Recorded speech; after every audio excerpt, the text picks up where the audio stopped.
D, comme dilapidation des ressources des Sénégalais. Mais D aussi comme démolition des droits et des libertés individuelles et collectives des Sénégalais.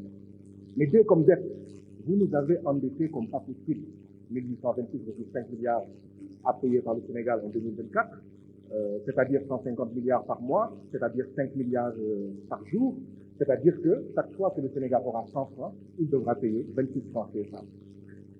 D comme détenus politiques.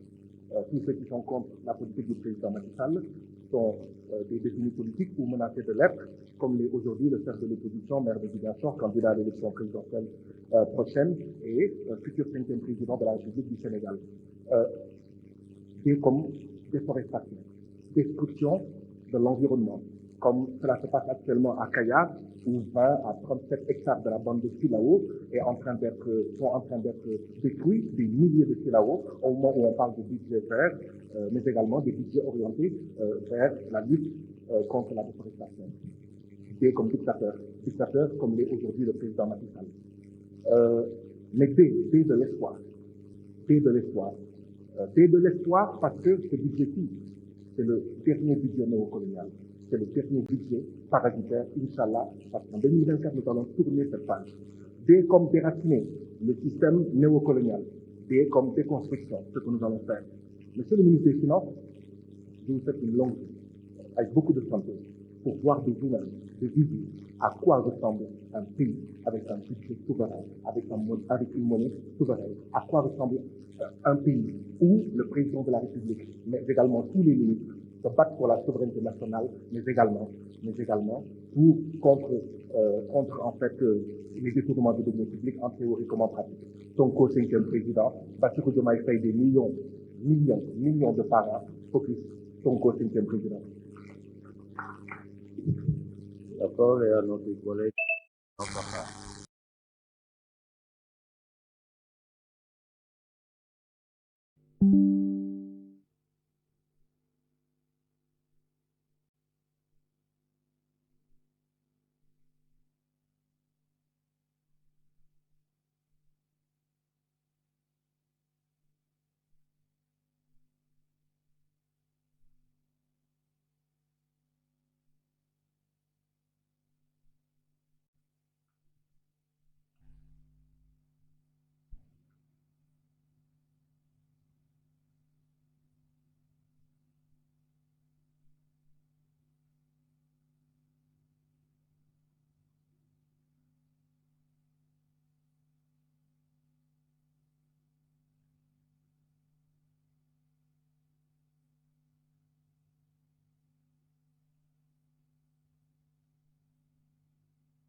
C'est pas donc des véhicules de fonction, mais plutôt donc des véhicules de service.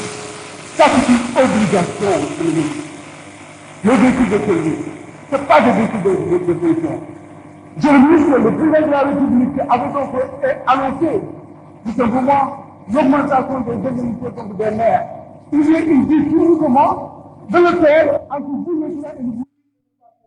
Nous avons compris finalement. Monsieur le ministre, je vous dis que vous avez tout travaillé dans l'administration.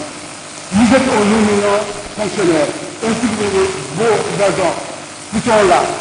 Vous avez travaillé dans le primaire Abdoulaye Wade, vous avez travaillé pour l'air Macky Sall, vous avez travaillé dans le primaire Karim Wade. Je vous remercie. Merci, chers collègues. La parole est à notre collègue Annie Meng, suivi de Bakary Diédhiou.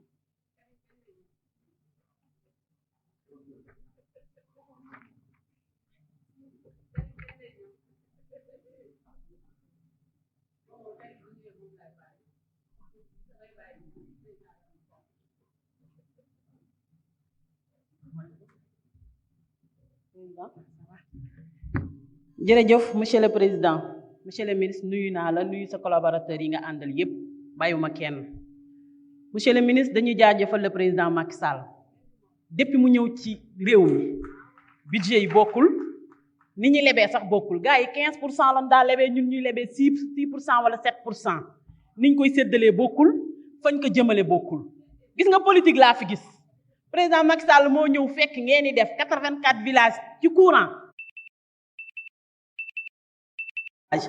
moo fi ñëw yoon dañ ko daa dégg moo ñu defal tali yi moo ñu defal piste yi moo ñu defal pont yi da ngeen di wax leneen fii bilan président Macky Sall kenn mënu ko laal président Macky Sall kenn du ko tudd ci bilan président Macky Sall kenn du ko tudd ci budget yi bokkuñu ku xool tey jii ñu egsi ba ci ñaata milliards 7000 milliards ñu daa tuddi 2000 ak 500 milliards dama ne wax leen leneen monsieur le ministre budget bi dañ koy voté xam nga lu tax ñu di ko voté électrification rurale dans le monde rural ñun dañoo jàppoon ne dañ koy dégg rek yéen a ñëw xamal ñu luy courant dañ koy voté monsieur le ministre dañ koy voté ndax yamul leen ci andil ñu courant da ngeen a jël 765 milliards subventionné ko ñii ñëpp toog seen kër ko fay facture am na loo leen cofal ñii ñëpp toog bu seeni jabar rek jëndee gaz butane dañ leen di may xaalis wax leen ci loolu milliards yi ngeen di tudd yéen a ko lekk maa ko lekk askan wi ñoo ko lekk da ngeen koy wax mu leer ku jënd gaz butane dañ lay may 1300 ci bu mag bi may la 900 et quelque ci bu ndaw bi ngay dawal sa oto ñu may la carburant lu tax bëgg politique sociale wax leen leneen président Macky Sall du morom moo fi ñëw tey jii xool xarxanamu Sénégal yokku nag xoolal ñun suñ Sénégal dañ ñu gën a fonk parce que ki ñu jiite sur le plan diplomatique du